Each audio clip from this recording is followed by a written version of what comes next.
My recoil management sucks. Let's fix that.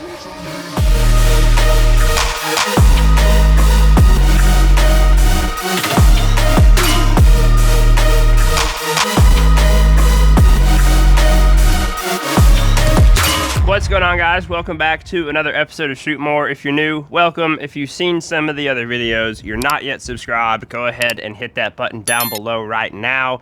The last video I posted was an introduction of the Infinity Suppressor with the muzzle brake, and frankly, it's kind of embarrassing how bad my recoil control is in that video.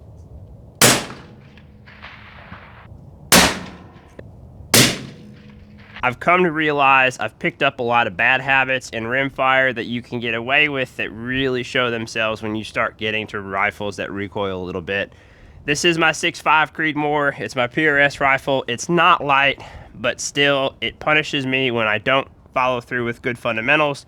So today we're gonna see if we can fix that, specifically recoil management. I don't know exactly where the issue lies. I have an idea, and we'll get into that a little bit more when we get onto the barricade. But we're just gonna try some stuff. I very quickly realized shooting a suppressor, even with the brake, your fundamentals have to be spot on, or else you're gonna have way more muzzle rise and you're gonna lose the target, which makes your follow-ups a lot harder. If you're new to the channel, this is my PRS rifle, MDT Elite chassis, Aero Solus action, Razor Gen 3, and a Hawkins tactical mount. Outlier barrel, it's a 26-inch bull profile barrel chambered in 6.5 Creedmoor, and then we are shooting the Infinity Suppressor with their muzzle brake. Excitingly, Recoil X just released their Infinity brake yesterday, and I was able to snag one, so I think it'll be a fun comparison to see which one's better, if either one is better. I'm looking forward to filming that video once we get the other brake in. The last video we started on the PRS Barricade, so I think it's only fair to start there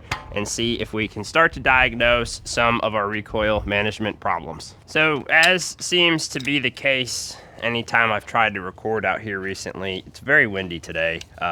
We've got anywhere, well, it's lied down a little bit now, but when I first got here, it was like 10-mile-an-hour constants.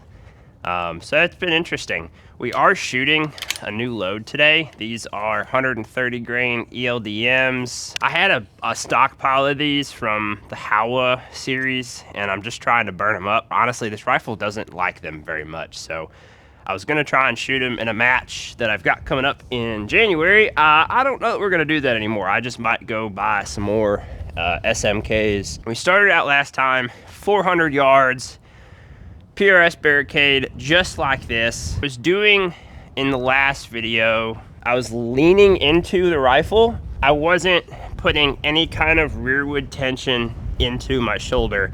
And I think what that was causing, when the rifle would recoil, it was pivoting down, is what I saw in the video. I will do one just leaning in. I will not apply any rearward pressure. We'll do it just like we did in the other video.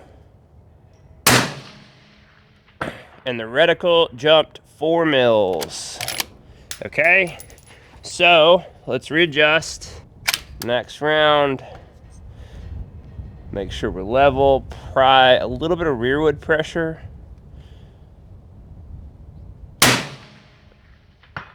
That was only about 1 mil. And I actually saw the bullet on that one. Let's do that one more time. Good shoulder pressure. Level. Maybe that was my issue the whole time. All right, guys, well, we solved that. Thanks for watching. I'll catch you next time. No, I'm just kidding. All right, let's see if we can really figure this out. So build our position this time, because I think the bag kind of settles after a little while. 400 yards, set bag, set rifle into the bag, make sure our body position's good. Wrong target, right target. One more. Oh, I'm not recording. Now we're recording. Yeah, it's just that having to pull the rifle back into you is huge. I'm also realizing where the buttstock is in my shoulder plays a really big role in how the rifle tracks. If the rifle is too low in my shoulder pocket and I really have to get my head down, I lose the reticle more, versus if I have it higher, one, I have a more, I think, neutral head position. Let's try it just to make sure. Engage, level. Yeah, higher is definitely better. So let me show you what lower looks like. And that's kind of what I was fighting in that last video. I kept like readjusting myself because I'd have the buttstock too low in my shoulder. I'd fire, the rifle would shift, and then I'd have to like reposition myself every time. So let's do, now this is lower in the pocket. I'm really having to like crane my neck down to get on target. We are applying pressure with our trigger hand rearward to hold the rifle into our shoulder, but it's not an insane amount of pressure. I'm not straining. It's just making sure to secure the rifle into my pocket.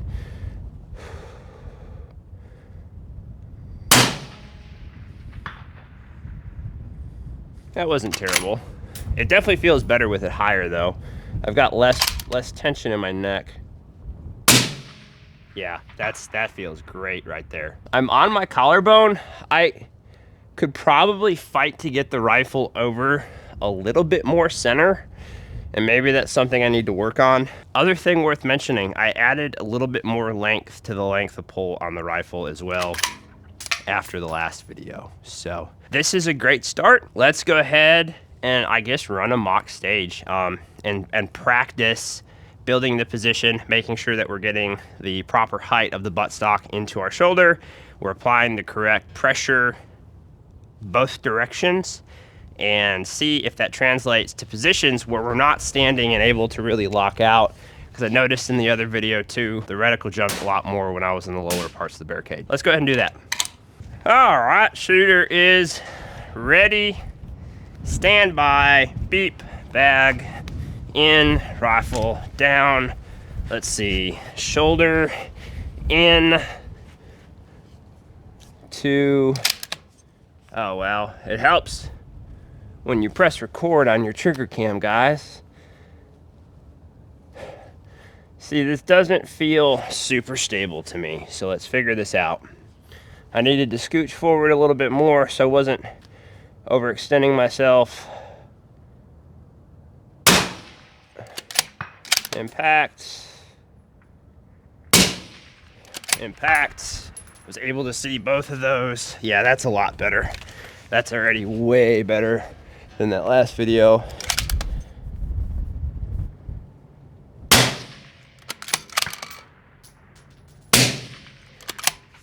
I'm trying to be better about not ripping the bolt back and knocking myself off of target. That's something I'm really bad about. It doesn't help that this rifle, oh, I pulled that. That was 100% on me. Talking and not focusing on shooting. Position's not good. My legs are not locked. Engage rifle in. That's better. It doesn't help that this action doesn't feed the smoothest all the time. I don't know if the mags are still tight or what.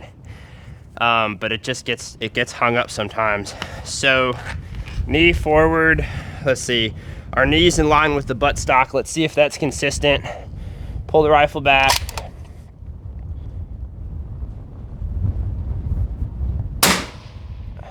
Off left. I don't love that. Do we need to come forward a little bit more?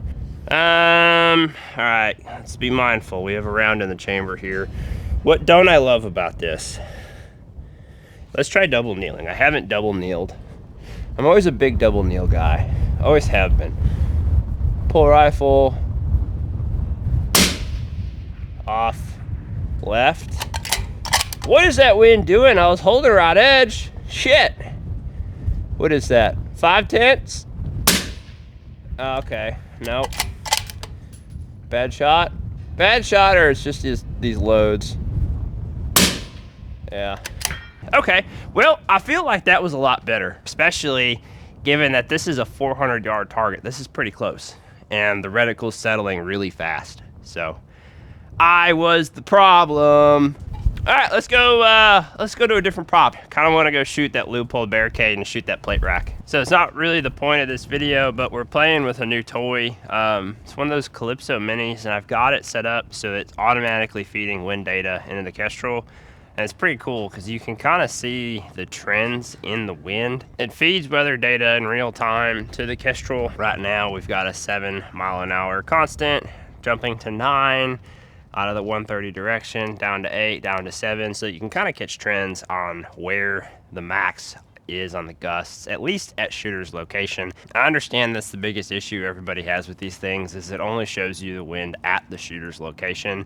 Sometimes that's helpful, sometimes that's not, but like anything else, it's a tool. It shouldn't be relied on 100% of the time. It's just giving you information. I think it's what you do with that information that's important. So I think what we're gonna do, we're at the Leupold Barricade. There's 4 positions. I think I would normally shoot this tripod rear, but in, you know, the essence of practicing, we're gonna bag it today. I wanna see what the recoil on the rifle is like in lower positions where it's a little bit harder to kind of get set up right. What I'm trying to do right now is build muscle memory of what a good position and hold feels like, so that I know what I'm kind of looking for when I get into position each time. We're not really looking for impacts here. We're just trying to see if we can keep the reticle on target. We're gonna try one of our other mags, see how those feed. We're at about 20x on the zoom. We're gonna do 2 shots per position. We'll just engage the same plate again. Shoot ready, stand by, beep, move, position, long ass barrel. Back down to single knee. Aggressive with the bolt again, you goofball.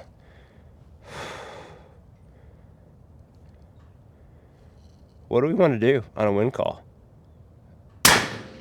That was terrible recoil management on my part, but we hit the target. All right, let's try double kneeling. Rifle high on the shoulder, pulling into position. That was better.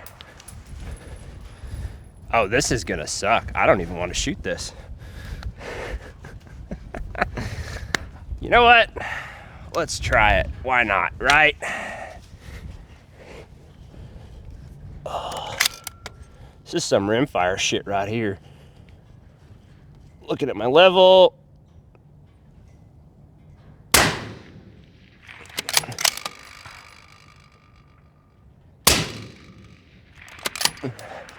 Shots are low. I was able to spot my impacts though, which is pretty dope. At least we know we can do it. All right, we're definitely double kneeling here. Easy on the bolt into our shoulder.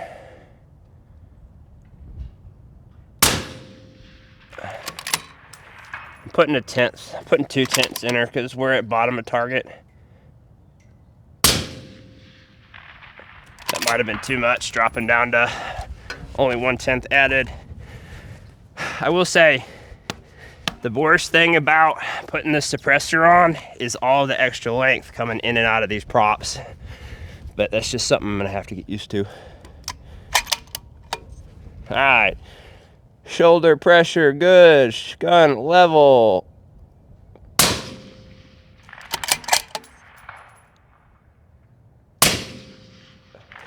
Yeah, that's it. What do we want to do now, guys?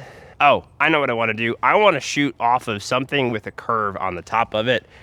That's always given me problems because when the recoil of the rifle, it wants to ride the curve of whatever the object is. Let's go find a cattle gate. We've got one target at 345 and then a second target at 405. So we're gonna do a little bit of a pan, a little bit of a holdover. Initial hold on the 345 target's 1.3, and then it's a 0.5 holdover on the Coyote. 5 positions. Shooter, are you ready? Ready, stand by, beep. Come up, set rifle. In, feet, good. Rifle high and shoulder. Gonna go for our circle here. pulling into our shoulder. Impact. Coyote. Impact. Now the fun begins. We're gonna try and push the rifle over so we can use the pole to kind of lock in a little bit here. All right, looking for target over top of scope, come in. Leg position. Impact. Oh gosh, guys, this feels so much better.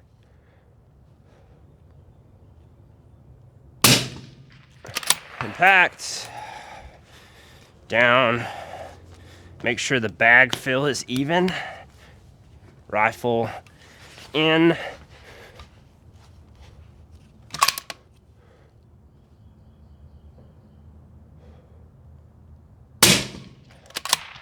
Was not super steady there, but we got the shot. I didn't search for the target. All right. I probably shouldn't be splayed out on my legs like this, but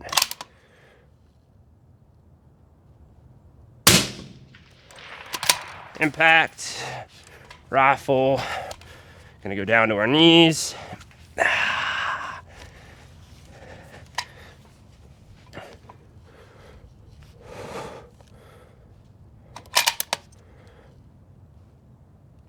Okay, why am I unstable?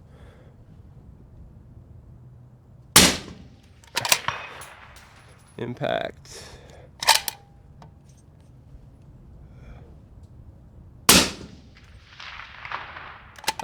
It might have been over the top of it, I couldn't tell. I don't know if that was the steel splash or if that was from hitting the tree. Oh no, I can't see my target. I'm not gonna risk shooting the target board. We'll just send them.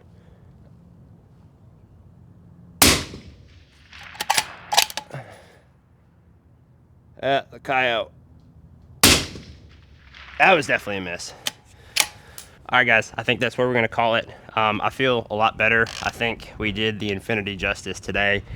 I was definitely the problem in that I wasn't managing the recoil correctly. There is a significant reduction with the muzzle brake, and I think we showed that today. Pretty pumped with this setup. We're gonna be shooting some matches here coming up in January. I've got a Rimfire match the first weekend, and then we've got our a Centerfire match the second weekend. So looking forward to that. I appreciate you guys watching. If you have any questions, let me know, and I will catch you next time.